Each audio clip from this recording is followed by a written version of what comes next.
Hey everyone, Chris here. Thanks for your patience. I am attempting to kind of catch up a bit here, but also wanted to really personalize this week a bit more as ethics is kind of a passion of mine, and I know most people freak out about it. Um, Wanted to kind of give you a bit of a disclaimer. This week I have been dealing with my own like health crap. I know y'all, like I've mentioned to you before, I have a chronic pain condition, fibromyalgia. I've been in a flare-up for about a month and a half now, and I'm just trying to deal with insurance BS. So, been on the phone a lot of today just trying to get some scans that I need. And yeah, uh, the world is weird, and this semester has been weird, and we are coming to an end. Um, yeah, I'll also share with you that today, so Monday, April 20th, I'm recording this at about 9:35 at night on my time, so this is about 7:35 your time. Today is the 24-year anniversary of my mom's death. So yeah, it's just weird. It's just weird. Uh, Grief is something that I think we all encounter and daily. There's grief, just from being alive. And so it's just weird to have these days come, um, and to still have to go to work and do all the things. And Nish agrees with me here. Are you gonna come say hi? So I guess Nish is gonna join us for this lecture. Anywho, so let's dive in. Um, like I said, I'm really passionate about ethics. So if you have questions, let me know. I think the cool thing about ethics and the terrifying thing about ethics in general is that like there's no right answer, if that makes sense. I also had 2 days of training last week that a lot of it was like AI and technology and just, what do we even do, right? Like there's just so much going on anymore. Um, so yeah, let's dive in. Sharing my screen. Here we go. Click here. File. Nope, view. There we go. Slideshow. Huzzah! Welcome to week 13. Lucky 13. Um, my spouse and I, instead of doing our anniversary every year, what we do is every Friday the 13th in a year, we do our anniversary. So it's something to kind of look forward to. Kind of a reframe for those of you who think that, the number 13 is unlucky. You can always make it your lucky number if you want. um, so the check-in, this is a quote that I came across a while ago and it just kind of knocked me over. Um, do not be daunted by the enormity of the world's grief. Do justly now. Love mercy now. Walk humbly now. You are not obligated to complete the work, but neither are you free to abandon it.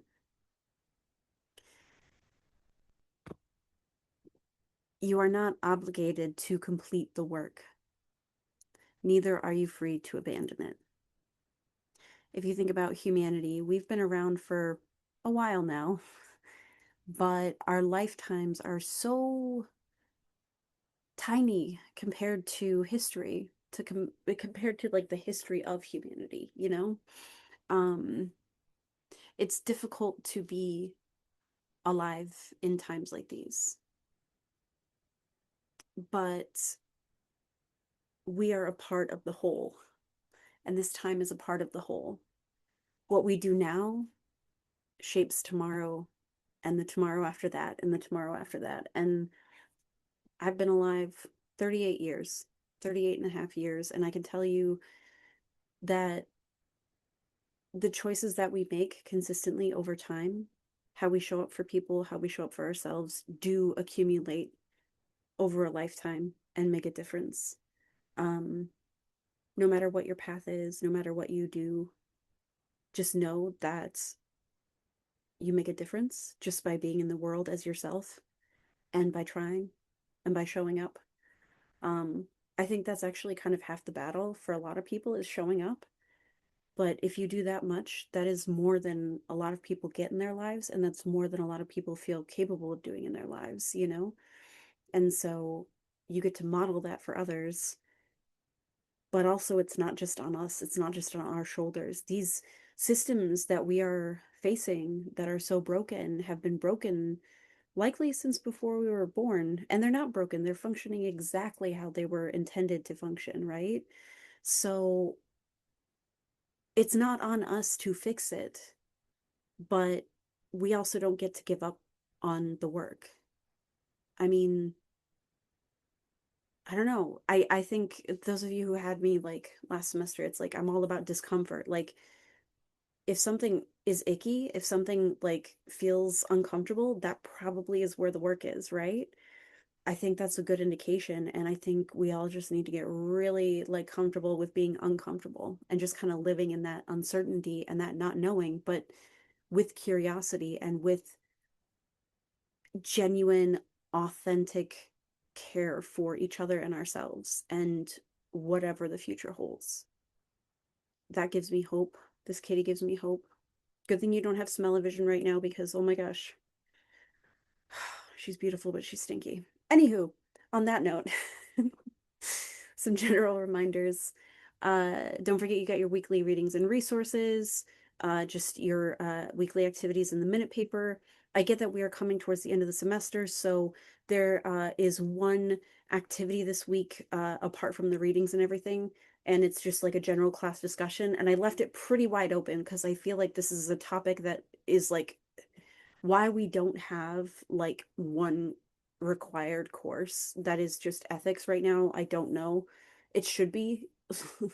Anyway, um the fourth assignment review is recorded and posted. It's actually in this module, and it's also in where the other Zoom recordings are. So I made sure to actually make that a part of this week's assignments as well for you to, or like activities to watch the video I did on that. Um, Let me know if you have questions. I don't really drop into the video ants for that, but I think some folks are just familiar with that formula. So I put in the YouTube link as well as the video ant. But if you do have questions about the assignment, please message me directly, email me, text me, call me, you know how to get a hold of me. And that is the organization change plan, part two, the Imagine Framework change plan presentation. And there is a like 2-page reflection paper due around that as well. Don't freak out about that. It is very much just about you applying your knowledge and understanding.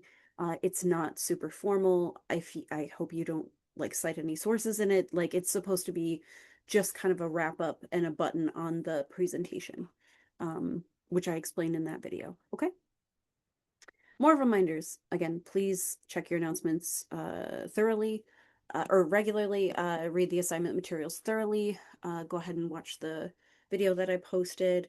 For grading, again, I go more off of the written description of the assignment than the rubric, although for this last one I did try to put a rubric together.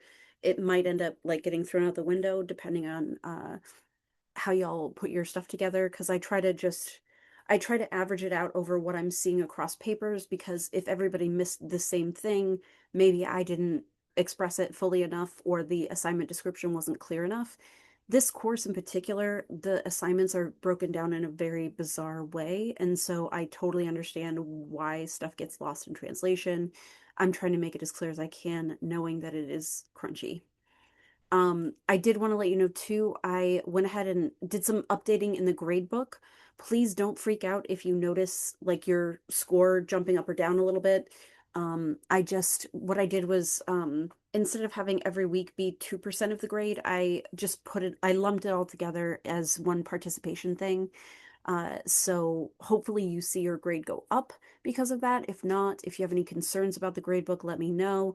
I'm trying to make it look visually as like less cluttered as possible because life is hard already. Okay. I'm not trying to stress anybody out, but please let me know if you have any questions or concerns about your grades. Um, yeah. Hopefully the rest of the semester just kind of goes smoothly for y'all though. Yeah. So our week 13 lecture overview. Uh, I wanted to kind of do a quick review of the NASW Code of Ethics. I know this said like ethics in social media, but like that's in your materials this week. I wanted to um, do a specific kind of overview of the code of ethics portion that talks about working in organizations. I also wanted to talk about ethical decision making in organizations. I don't think I actually included anything with social media, but like working in organizations itself, just I don't know, there are no right answers, and we're all kind of figuring this out together, which is terrifying but also kind of encouraging because like if you think about it, everybody's in the same boat. Like people have been doing this for decades are like, what do we even do? Like I don't even know.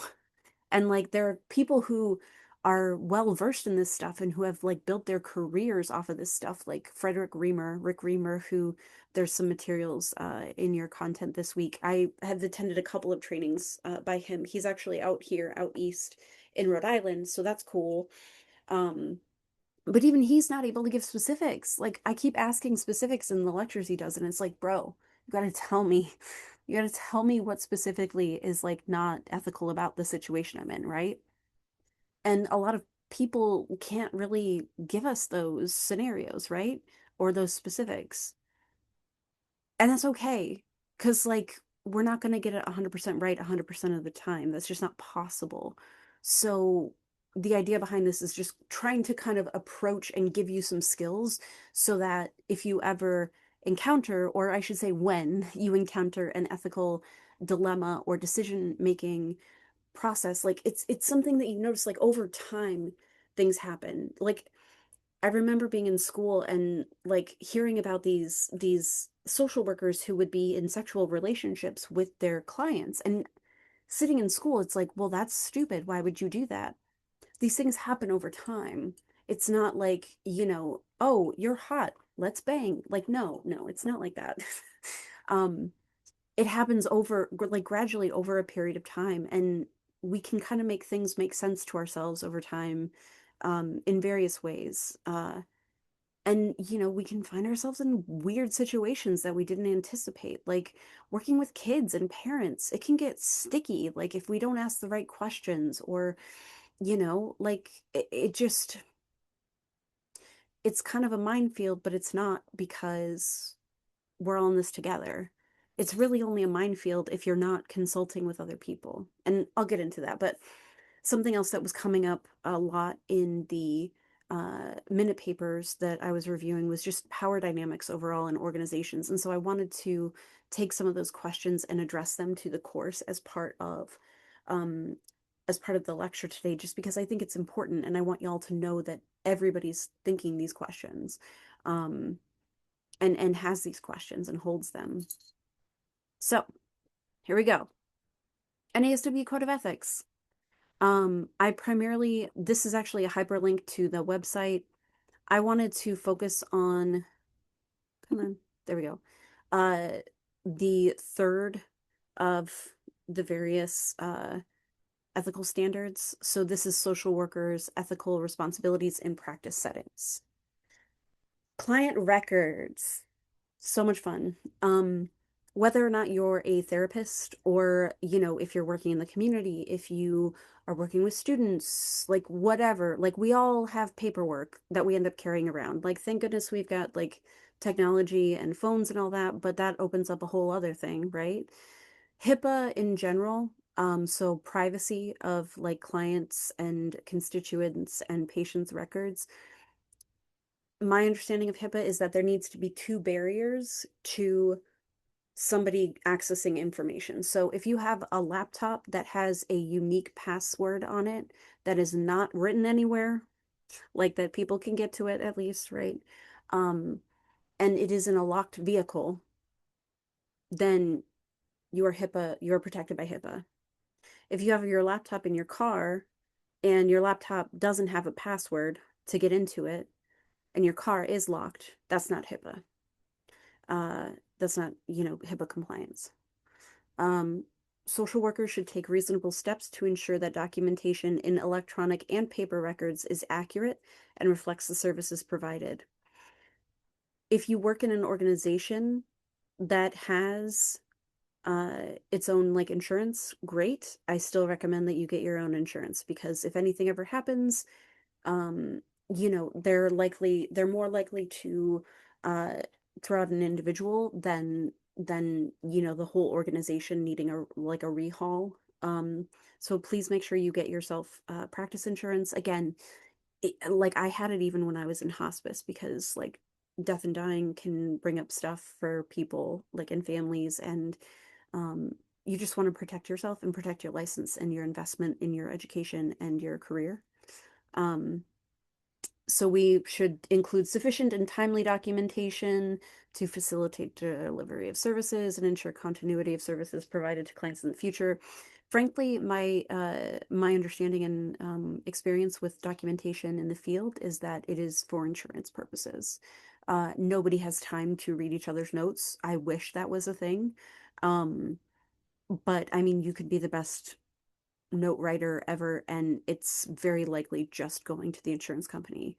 Um, it's just extremely difficult in the real world to take the time to review other people's notes. And I think that's why we're seeing such issues in healthcare at this point, because like I'm finding out that like my doctors didn't send stuff to my PCP, like specialists didn't send stuff to PCP from like 2 years ago. And I'm like, oh, okay. So yeah, okay, okay. Yeah, let's get that documentation over. But also, why did this not happen?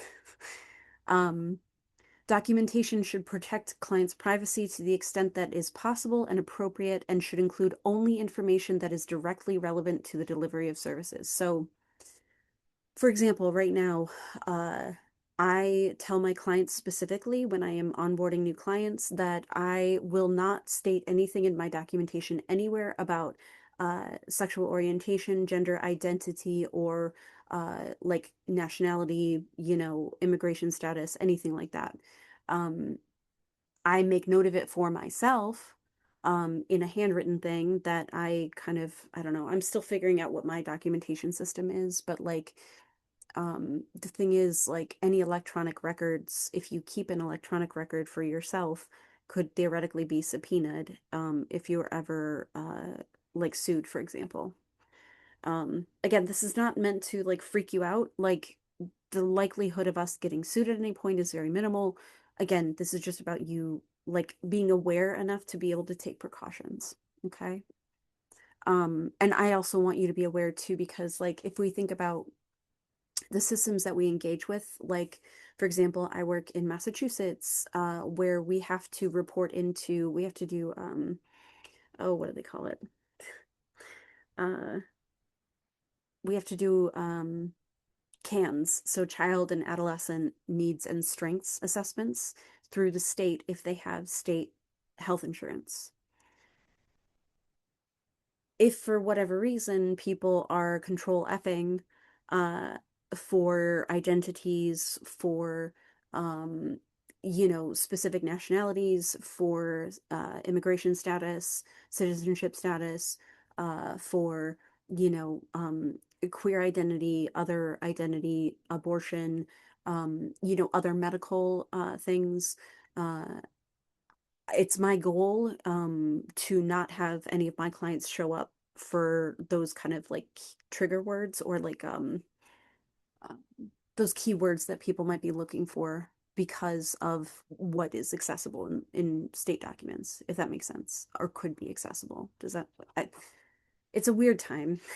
Like the education I was receiving, even just a few years ago is vastly different than what I think people are saying now, which I think says a lot about what's going on right now, but also about the precariousness of the industry as a whole. And I don't mean that in like a general sense. I mean that in like a this could have happened at any point sense. So it's good that we're having these conversations now.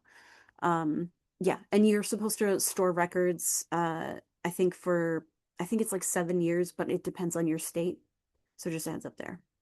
Administration, there's only one thing that will directly relate to everybody here, and that's B. So this is 307B. Social workers should advocate for resource allocation procedures that are open and fair.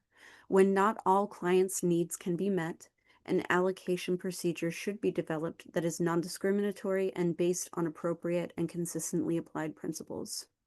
If we don't have a system and document that system, what like whether or not it's fair, right? Like we need to even be documenting to be able to know whether or not that the allocation system is fair.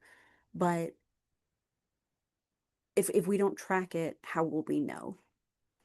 That's theoretically should be on an administrator, like somebody who's higher up, a supervisor, manager, that kind of thing.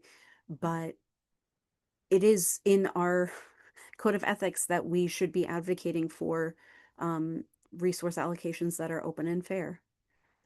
We should be giving um, the same options to folks. We should be giving the same resources to folks, unless they're not like appropriate, right? Um, and then I always give like a disclaimer and just say, do your own research. These are the resources that I have, that I know are around.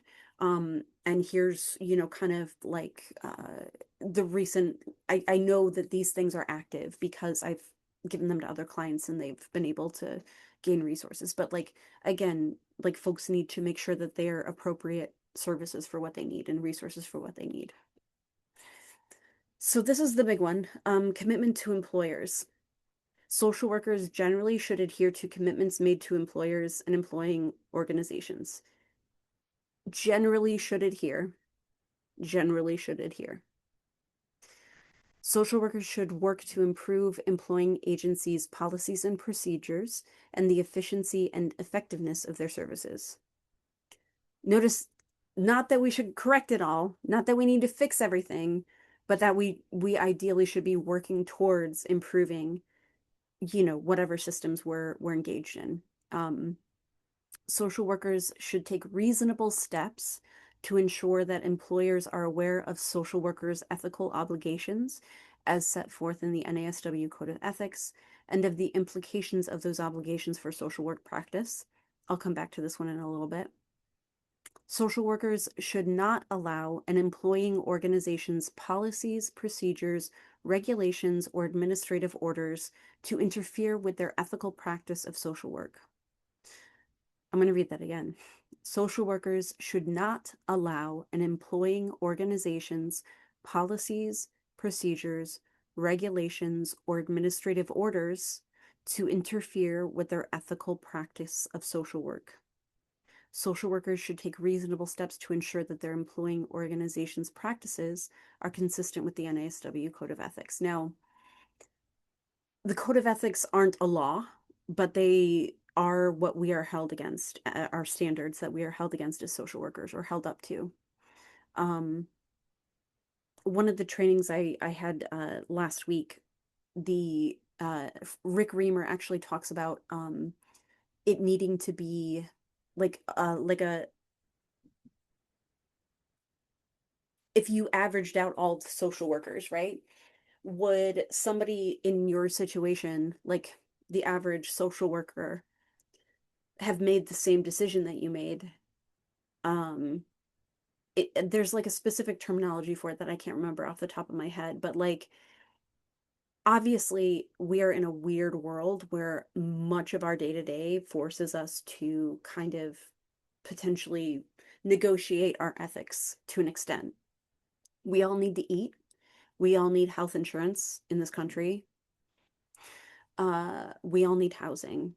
We all need our basics, right?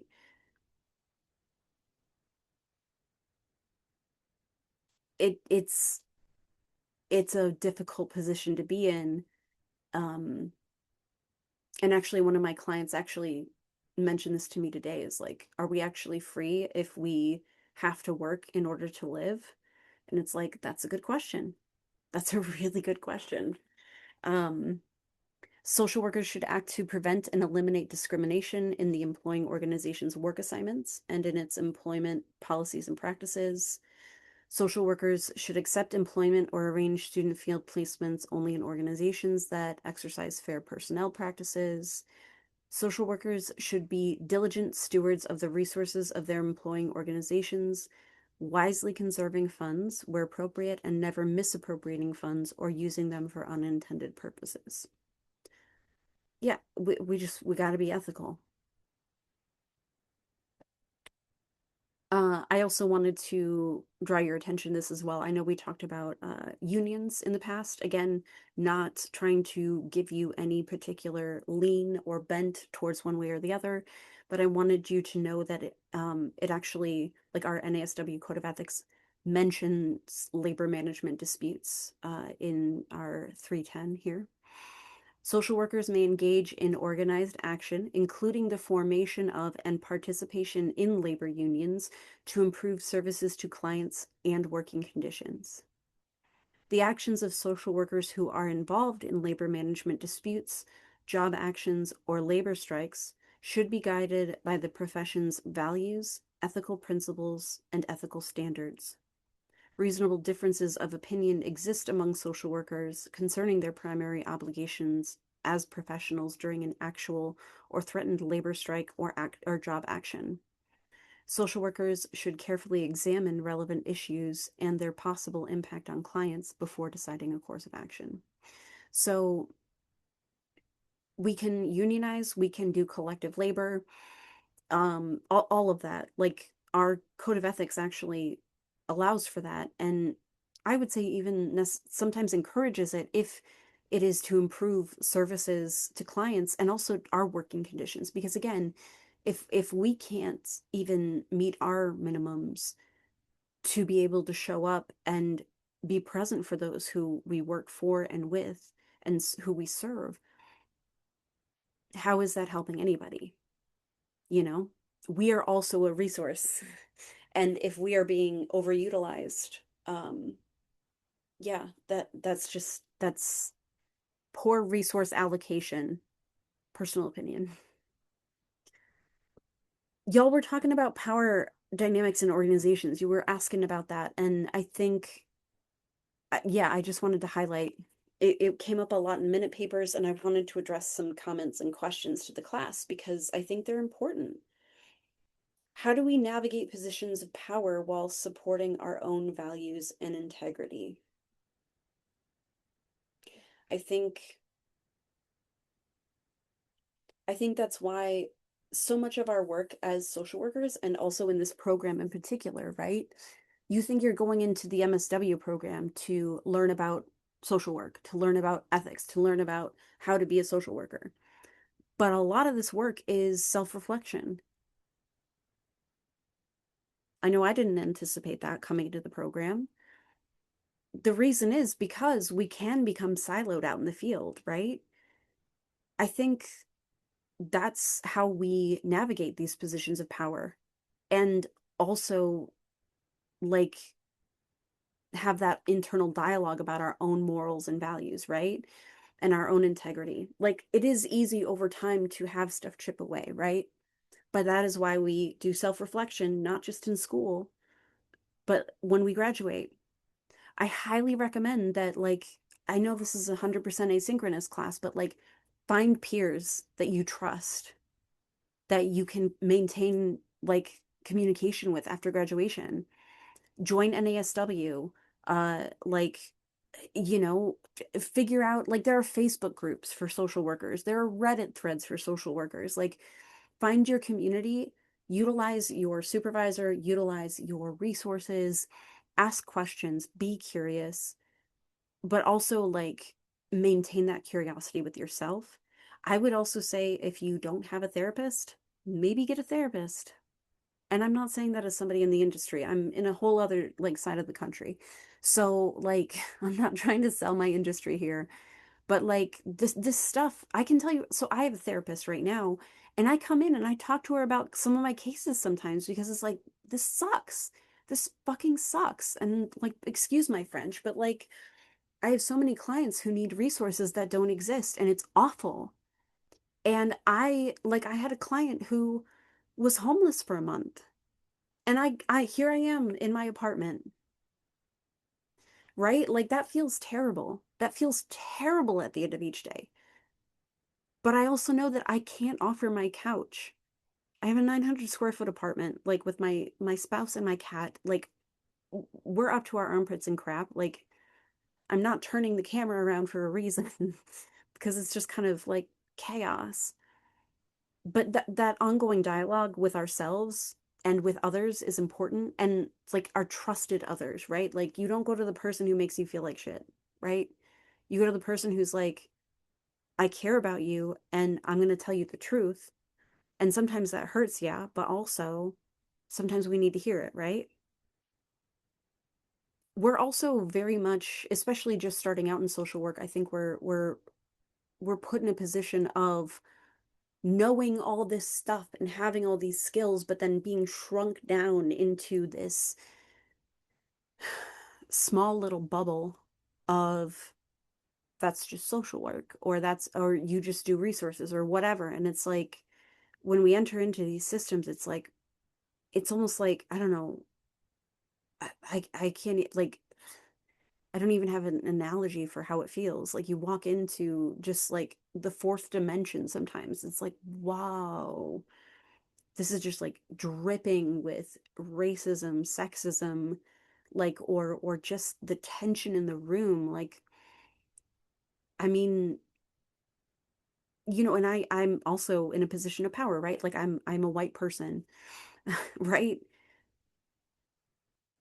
I think that is a question that we have to keep asking ourselves throughout our careers. And that's why we're trying to get you into this constant like cycle of self-reflection. Like, oh, I learned something. What did I learn about myself in this thing? Oh, I learned something. What did I learn about my relationship to that thing, or my relationship to that and how it relates to the work? Because when we get out there, like you've got your supervision if you're going for independent licensure, but other than that, you know, so it's going to be on you to know your resources and to utilize them and to reach out and ask for help when you need it. um and that's not always going to be within your organization, right? It might be outside of that, but that's okay because there are plenty of places to go when you need help. You just need to know where to look. How can we balance elevating voices of those with lived experience and making sure opportunities go to people who are educated and understand the work that needs to be done? That's a really tough question. And I think that's also like something that is one of those like time things, right? Um, I think I've mentioned there's an organization out here called AS220, and they are a community-based organization that offers arts programs, like dance. They did recently they did a screen printing like tutorial for those who were going to protest ICE, because there was a demonstration recently. So like that community, I read one of their newsletters that came out recently, and they have just elected to the head position. I can't remember what it's like, artistic director or something, whatever, the executive director, that kind of position. Somebody who graduated from their program. If if you want this type of work to be viable, if you want to elevate voices in the community who have the lived experience, then you need to make sure that they have the education. You need to include them in those conversations and make sure, like, identify leaders, right? Ideally, when they're younger, and make sure that they have access to the opportunities to be those people who are educated and understand the work that needs to be done. You know what I mean? And you can always bring in experts, right? I think they're called SMEs, like subject matter experts. Like corporate speak is awful. Oh my God, I just felt a little vomit in the back of my throat just saying that. But um, like you can always bring in outside experts for like building a building, or doing the architecture piece, or oh, we want to implement this program. But like if you want to build from the community, you need somebody from the community, right? I can't, like, I've considered, like, oh, what if I ran for office or something? But like I've been in Rhode Island for 2 years. Like, no, no. The community needs somebody from the community to represent them, right? Like that's my position, at least, or that's my thinking. I'm curious to hear what you all think as well. Um, the way that we balance elevating those voices is by being in communication with them, by getting their feedback. Like, do you feel like your voice is being centered enough? Do you feel like the message that our organization is putting forward is what y'all are actually trying to say in the way you want it to be said? Um, like this stuff can get tricky, but I think that's why youth programs are so important because like elevating youth voices and finding leadership in youth voices and making sure that they have the support and direction and mentorship and resources that they need to see their community and the pieces and the way they fit together and the way that they move together and the way it's crunchy. I mean, they know. Like kids are so freaking smart. It's crazy. Like giving people from the community and within the community the opportunity to have that education and to be part of that work. I think that's kind of the answer. At least that's my understanding and my perspective. And if there isn't that time, then what is the longevity of the project? What is the longevity of the organization? Because that's why I was asking in a bunch of your papers too. It's like, so when you're doing this one thing, right? Like, gosh, I even had this mentality like in my first job ever, but like if you are organizing something, like if you are organizing paper documents for your workplace, right? How is that going to, like, 10 years from now, is the organization still system still going to make sense, right? Is it like by last name, first name, all that stuff, right? Like when somebody enters into the room, right? Like if you're going through new orientation as like somebody who's just been hired in a an organization, like does everything make sense to you? Do you know where to go when you have questions? Like, did they make it very clear what the process is if you don't know what to do and there's nobody around to ask? Like, the longevity piece of it, I think, is key. And that looking beyond this moment in time and this grant and this what have you, but to like the longer picture. Not like everybody's got to have a 5-year plan, but like if we really want to elevate voices, we need to be like finding those voices early on and like amplifying them, like, like giving them opportunities to grow and fail and like challenge themselves and then learn from it. Because a lot of us are not given that opportunity to fail and be okay, like to fail in a safe environment, right? That's what this is. You can fail here. It's a safe environment, you know? Um, Power dynamics in organizations. Again, uh, while I have more power in society than others and an interest in social change, there are still people that hold power over me with no interest in societal change. It's hard not to feel stuck and not really know what the ethical way of dealing with this inequity is. Yeah. I feel like a lot of my job right now as a teacher and as like a as a therapist is just saying, yeah, it sucks. It's awful. Like we shouldn't have to tell people that they have to care about other people. Like it's a basic thing, right? Like there's that saying, like if you want to go fast, go alone. If you want to go far, go together. And guess what? We are all in this together, whether we want to be or not. So, you know, I wanted to share this quote in particular from one of the minute papers just because, like, we all have privileges and we all have like barriers to our success, right? That's why I'm so passionate about accessibility because if we if we make things accessible from the start, then those barriers are minimal, if at all. You know, if we're thinking about everybody from the beginning, then we don't have to go backwards to go forwards. And it's so frustrating that people still just look at themselves and can't look around them and be like, oh, other people have different experiences than me.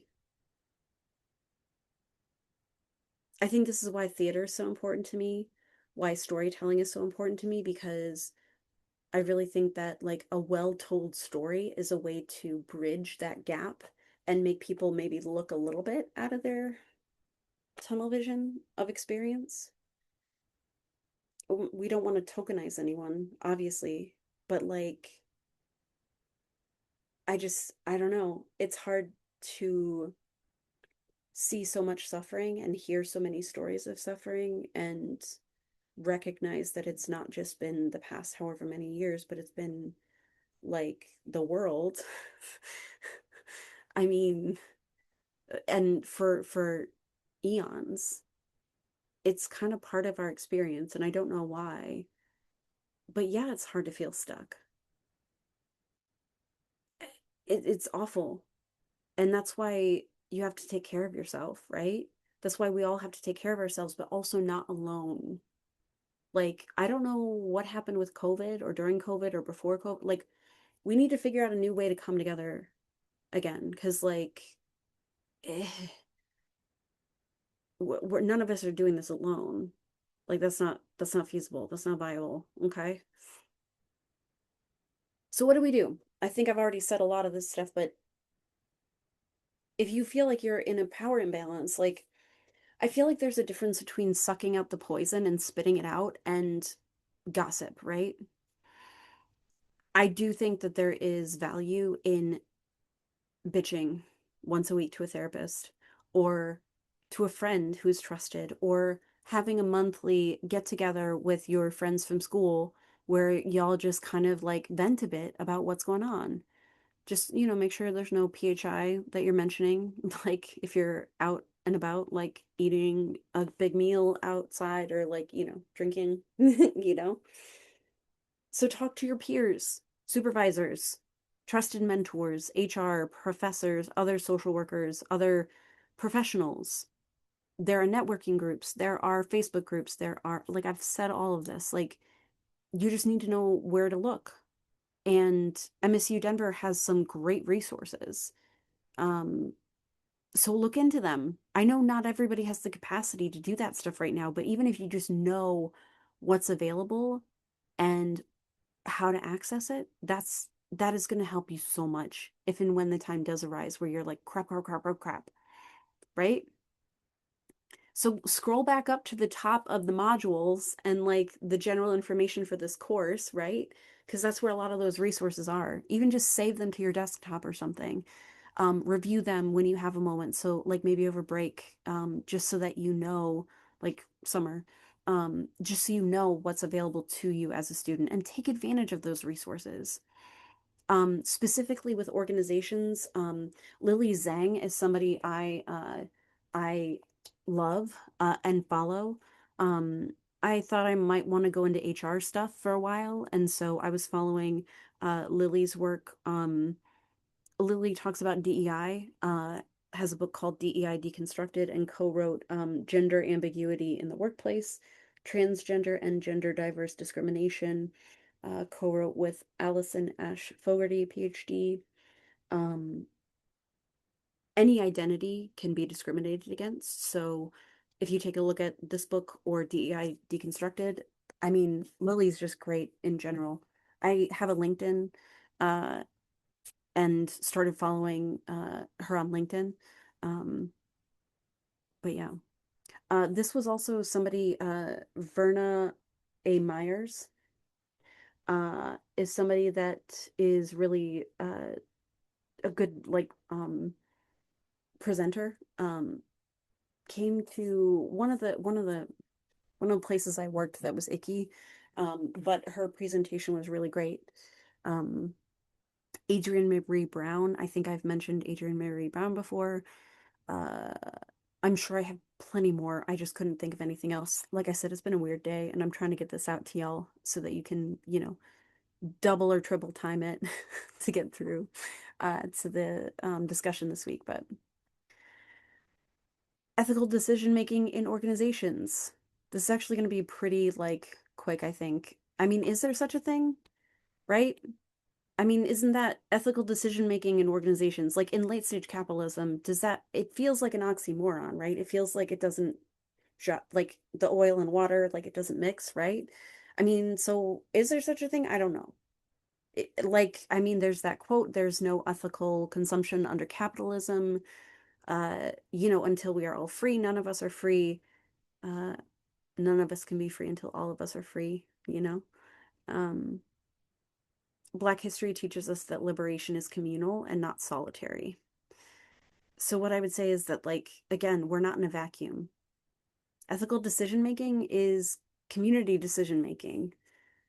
Um, so I think I mentioned to y'all that my time in hospice was rough. The first 6 months when I moved out here were really amazing, but then they got a new kind of second head person. Um, and they just became it was a nonprofit that then became a for-profit essentially, because they were trying to cut all spending, and they were trying to force us to meet daily goals of visits, and it was not, there were no excuses. You know what I mean? Like nothing. It was like, why didn't you do 5 visits today?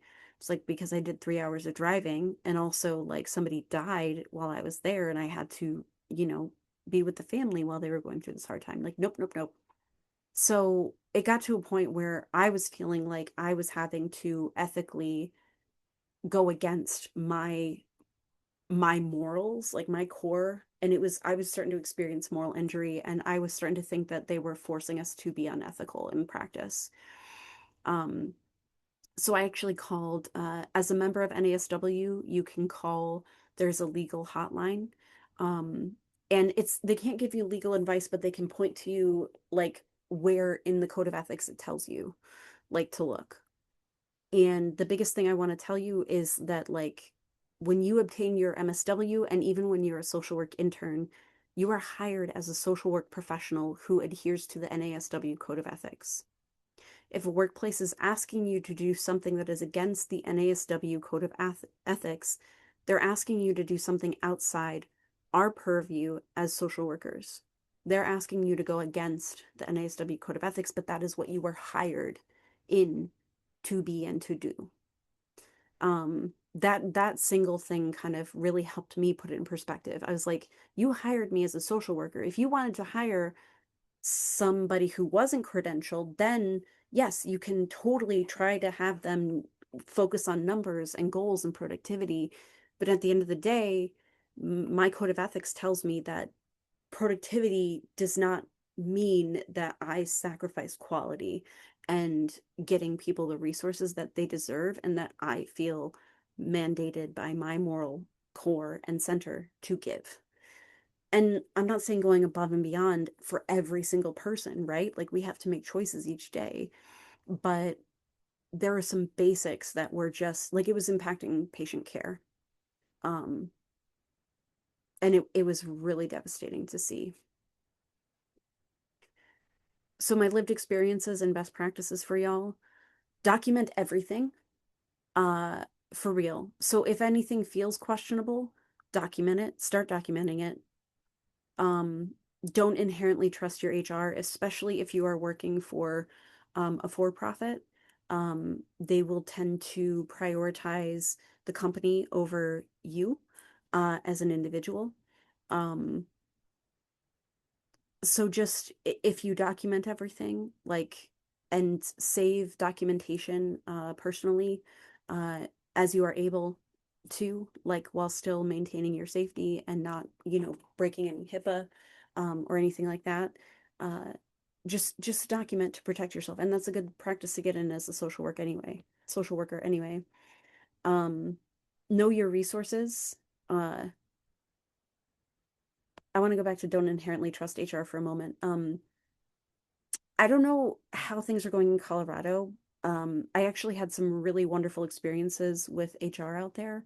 But in Rhode Island and Massachusetts, I have found some pretty, like, incompetent, like straight up incompetent HR departments where they've literally given people false information and false instructions where they have then made choices that they would have made differently had they been given the correct information, which cost them money, which caused them to end up missing some bills and that kind of thing. So again, don't inherently trust HR, especially if they're at a for-profit, but that was even at a nonprofit. So just double and triple check everything. Um, I don't know what's happened, but it feels like HR has also kind of fallen apart in the past few years. I don't know if that's your experience as well, but just wanted to share that. Know your resources. So apart from like just the social work resources, OSHA, right? If you feel like people's lives are in danger, like are people driving while they are exhausted? Um, are there any health hazards? Like for me in hospice, it was like, okay, well, if we're pushing through people, right? Like, are we all sanitizing our hands? Like, is anybody at risk, right? Like, I thought it was just a matter of time before somebody died in a car accident because it was just like we were all so exhausted and we were just pushing ourselves, but there was no end to that pushing because we were constantly understaffed. And it wasn't just me, it was the nurses, it was the other social workers, it was all of us all across Rhode Island and parts of Massachusetts. It was just really sad because like everybody cares so much and it's just like we're all being taken advantage of, you know? Um, so whatever your organization's regulatory or accrediting board is, like for example, in hospice there's like JCAHO. At least out here it might be, I can't remember if the name is different in Colorado, but every like organization usually has like an accrediting body, like if it's a hospital or like healthcare adjacent thing or for example, like in therapy, there's somebody that comes in and like audits for notes and stuff to make sure we're all adhering and doing all the safety practices, right? Even if it's internal, um, figure out what your organization's like regulatory board is or accrediting board is or what their higher ups are. Like, and again, trust your supervisors, your mentors, like you you have an internal check of like people that you can trust and people that you can't trust and like trust your instincts on that. Go to the folks that you trust. Sometimes you have to be vulnerable in order to get a full understanding of your situation and the options available to you. But weighing that against not doing anything and just having the accumulative trauma of like moral injury, like, even if it's like little moral injuries and sacrifices and compromises along the way, that adds up to a lot over time. And especially over a career, like, yeah, please, please, please take care of yourselves and protect yourselves the best way you can, you know? Uh, so the self-reflection, I just wanted to say this is not a sprint, it's a marathon, right? Like, yeah, you're in school right now and you're going to get to the end of school at some point, but then you got a career ahead of you. You've got jobs, you've got, workplaces and all of that. So don't go over the handlebars. There's this image that I get sometimes when I'm too excited about something or I'm just so like it's like this feeling of like pedaling so fast that your inertia just goes over the handlebars. Like don't go over the handlebars on this, okay? Figure out what you can do to find your seat and like what do you want the road ahead of you to look like? Because you're going to be running it or crawling it or like, limping it or like however you get across it is however you get across it. And so if you know you've got this path ahead of you, what do you want that to look like? How do you want to carry yourself through that time? The cool thing about social work and the terrifying thing about social work is that it's all contextual.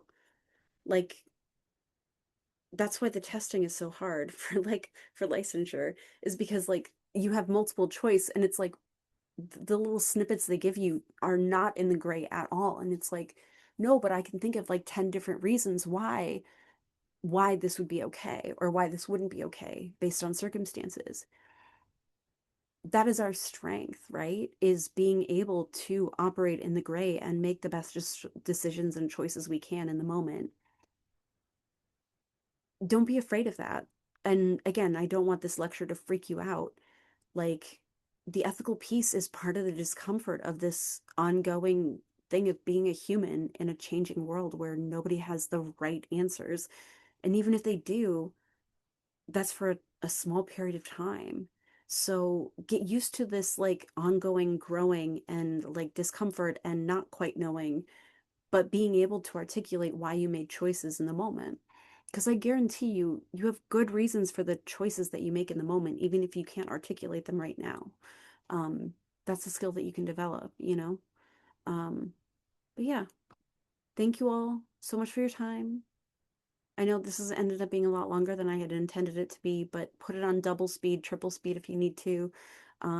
Drop into the discussion this week. Um, yeah, take care of yourselves. Always good to see you, even though I'm not actually seeing you. um, hope you have a good week, and I'll see you on the next one.